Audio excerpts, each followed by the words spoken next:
ওম অখণ্ড সংহিতা বা অখণ্ড মণ্ডলেশ্বর শ্রী শ্রীমৎ স্বামী স্বরূপানন্দ পরমহংসদেবের উপদেশ বাণী প্রথম খণ্ড হতে পাঠ। পৃষ্ঠা সংখ্যা 234। মাতৃভক্তি ও স্বদেশ প্রেম। শ্রী শ্রী বাবামণি বলিলেন, মায়ের আঁচল ধরেই বাল্যকালে ভালোবাসার অনুশীলন হয়েছে, তবেই না আজ ভালোবাসা দেশের পানে ছুটেছে।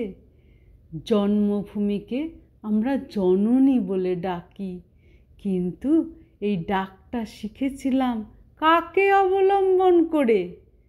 মাকে যে ভালোবাসতে পারেনি, দেশকে ভালোবাসার বেলা সে যে তার পঙ্গু আড়ষ্টু অক্ষম মন নিয়েই ভালোবাসবে।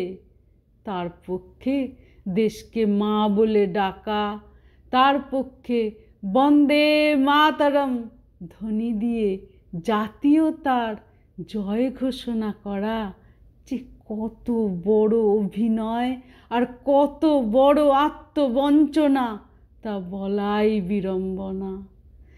দেশকে সেবা দেবার জন্য স্নেহময়ী মায়ের আঁচল ছেড়ে বাইরে ছুটে আসবার অধিকার সেবকের পক্ষে শতবার আছে, কিন্তু মায়ের স্নেহের মহিমাকে সে অগ্রাহ্য করবে কোন অধিকারে? আদর্শের আহ্বানে সন্তান মায়ের বুকে শেলবিদ্ধ করতে পারে, কিন্তু মায়ের প্রতি অকৃতজ্ঞ হতে পারে না, মায়ের আশীর্বাদকে অস্বীকার করতে পারে না। হরি ওম।